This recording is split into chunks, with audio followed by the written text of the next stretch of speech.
O segredo que acabou com meu casamento. Depois do que eu descobri, minha vida nunca mais foi a mesma.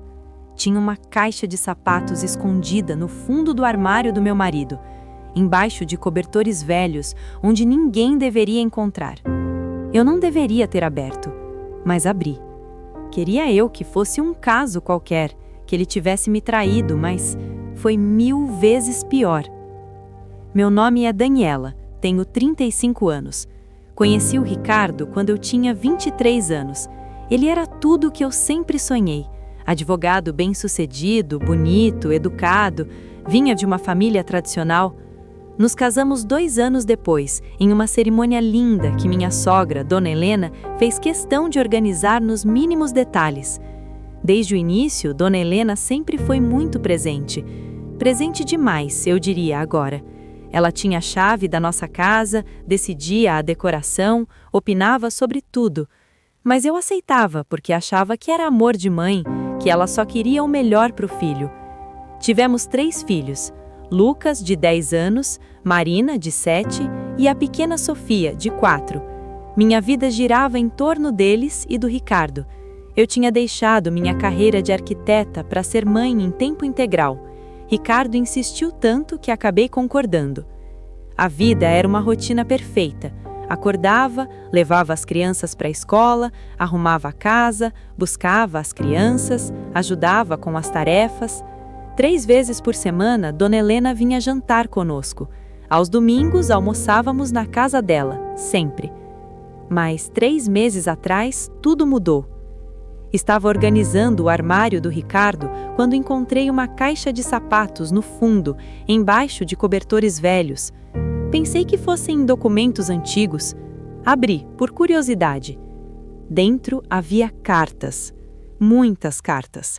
Todas endereçadas ao Ricardo. Comecei a ler a primeira. Era de uma mulher chamada Isabela. A data, 2 meses antes do nosso casamento. Meu amor, não aguento mais essa situação. Quando você vai contar para ela a verdade? Não é justo comigo, não é justo com o nosso filho. Nosso filho? Minhas mãos tremeram. Continuei lendo. Carta após carta, todas dela, falando sobre um filho, sobre promessas, sobre um relacionamento que, segundo as datas, começou 1 ano antes de eu conhecer o Ricardo e continuou depois do nosso casamento. A última carta era de 6 meses atrás. Ricardo, nosso filho está fazendo 11 anos na próxima semana. Ele pergunta pelo pai todos os dias. Você prometeu que ia assumir. Você prometeu que ia se separar. Estou cansada de ser a outra. Estou cansada de mentiras. 11 anos. Ele tinha um filho de 11 anos. Fiquei paralisada, sentada no chão do closet, cercada de cartas, tentando processar aquilo. Meu marido tinha outro filho, um filho mais velho que o nosso Lucas. Quando Ricardo chegou do trabalho naquela noite, joguei as cartas na cara dele. Explica isso, agora. Ele ficou branco, gaguejou, tentou pegar as cartas, eu não deixei. Dani, eu posso explicar. Você tem um filho de 11 anos? Silêncio. Responde! Sim, ele sussurrou. O chão desapareceu debaixo dos meus pés. Como você pôde? Como escondeu isso de mim por todos esses anos? Ele começou a chorar, como se ele fosse a vítima. Foi antes de você, Dani. A Isabela, a gente namorava. Quando ela engravidou, eu entrei em pânico. Eu era jovem, não estava pronto. Conheci você e me enganou. Casou comigo sabendo que tinha um filho em algum lugar? Ia contar, juro que ia, mas nunca era a hora certa, e quanto mais o tempo passava... Mentira! Você continuou com ela depois do casamento.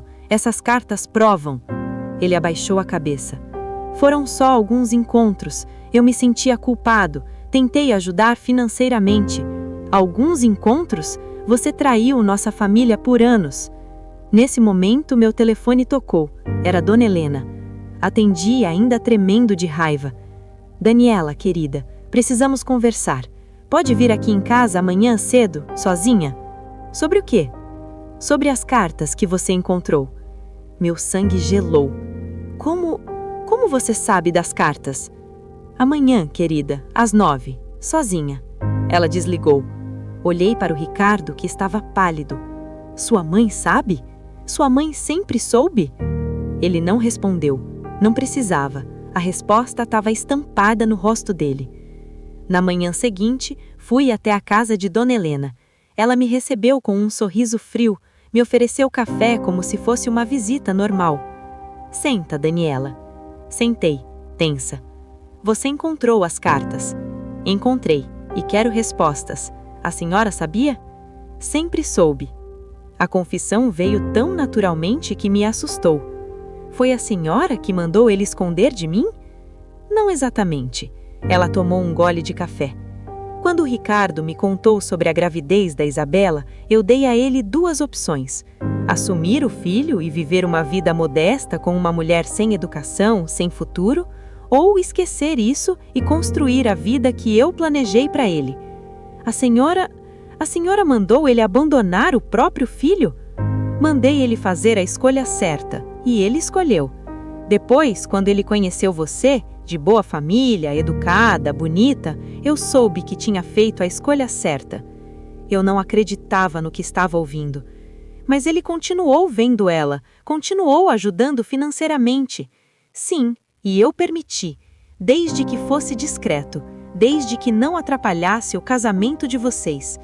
Ela me olhou friamente. E não atrapalhou, atrapalhou? Vocês foram felizes todos esses anos. Você teve tudo o que queria. Uma casa bonita, filhos, estabilidade, baseado em mentiras, baseado em escolhas inteligentes. Ela se levantou. E agora, Daniela, você também precisa fazer uma escolha. Pode destruir essa família por causa de um erro do passado. Pode expor isso tudo, se divorciar, criar seus filhos sozinha, sem dinheiro, porque garanto que vou usar todos os recursos para garantir que o Ricardo não pague mais que o mínimo. Ela se aproximou de mim.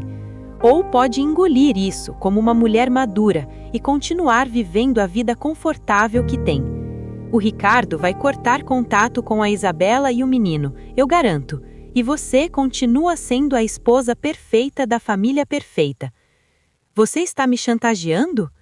Estou sendo realista. Pensa nos seus filhos, Daniela. Pensa no que é melhor para eles. Saí daquela casa tremendo, de raiva, de nojo, de choque. Nos dias seguintes, fingi que estava tudo normal enquanto pensava. O Ricardo tentava se aproximar, pedir desculpas. Eu mal olhava para ele. Até que tomei uma decisão. Contratei um investigador particular. Queria saber tudo. Sobre a Isabela, sobre o menino, sobre quantas outras mentiras existiam. O que ele descobriu me destruiu e, ao mesmo tempo, me deu forças. A Isabela morava em um bairro simples, trabalhava como professora. O menino, Gabriel, era a cara do Ricardo. Ia para a escola pública, usava uniforme remendado. Ela criava o filho sozinha com o salário de professora, porque a ajuda financeira que o Ricardo dizia dar eram R$ 500. R$ 500. Enquanto meus filhos estudavam em escola particular caríssima, tinham de tudo, Gabriel mal tinha o suficiente. E tinha mais. O investigador descobriu que havia uma conta bancária em nome do Ricardo que eu não conhecia, com mais de R$ 800 mil. Dinheiro que ele vinha guardando há anos, provavelmente para uma emergência. Comecei a montar meu plano. Primeiro, procurei a Isabela. Foi difícil, mas consegui o endereço e foi até lá. Quando ela abriu a porta, ficou chocada. "Posso ajudar?" perguntou. "Sou a Daniela, esposa do Ricardo. Podemos conversar?" respondi. Ela fez que sim com a cabeça. Sentamos na pequena sala. Gabriel estava na escola. Conversamos por horas. Ela me contou tudo. Como conheceu o Ricardo, como ele prometeu casar com ela, como Dona Helena apareceu oferecendo dinheiro para ela desaparecer, como ela recusou porque queria que o filho conhecesse o pai. Ele visitava Gabriel nos primeiros anos, depois foi espaçando. Nos últimos 3 anos, só manda o dinheiro. Gabriel nem lembra mais do rosto do pai. Ela chorou. Eu chorei junto. Eu nunca queria destruir seu casamento, eu só queria que meu filho tivesse um pai. Naquele momento, tomei minha decisão final. Procurei o melhor advogado de divórcio da cidade. Dei entrada no processo. Pedi metade de tudo: casa, carro, investimentos, incluindo aquela conta secreta. O Ricardo quase teve um ataque quando foi notificado. Dona Helena apareceu na minha porta furiosa. Você está louca? Está jogando tudo fora? Não, Dona Helena, estou me livrando do lixo. Pensa nos seus filhos. Estou pensando que não quero que eles cresçam achando que mentira, traição e abandono são aceitáveis. O processo foi brutal. O advogado do Ricardo tentou de tudo, mas eu tinha provas das mentiras, da conta secreta, da negligência com o Gabriel. No final, consegui. Fiquei com a casa, metade dos bens e uma pensão generosa para os 3 filhos. Mas fiz mais do que isso. Com metade do dinheiro da conta secreta, criei uma poupança para o Gabriel, para a educação, para o futuro dele. Procurei a Isabela de novo. Isso é seu, é do Gabriel, é o que ele sempre mereceu. Ela chorou tanto que pensei que ia desmaiar. Por quê? Por que você está fazendo isso? Porque esse menino é irmão dos meus filhos, porque ele não tem culpa das escolhas podres do pai dele, porque é o certo a fazer. Hoje, 6 meses depois, estou reconstruindo. Voltei para a arquitetura.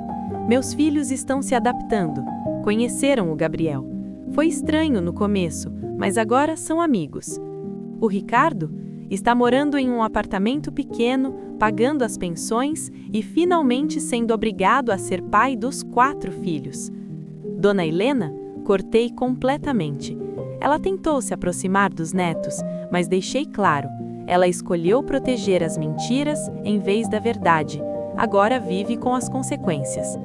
E eu durmo em paz, porque aprendi que uma vida construída sobre mentiras nunca vale a pena, que é melhor recomeçar do zero com dignidade do que viver em uma gaiola de ouro cheia de traição.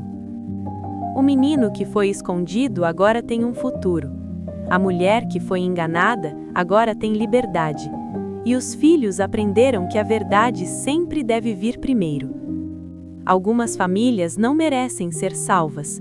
Algumas precisam ser destruídas para que algo real possa nascer das cinzas. E foi exatamente isso que eu fiz.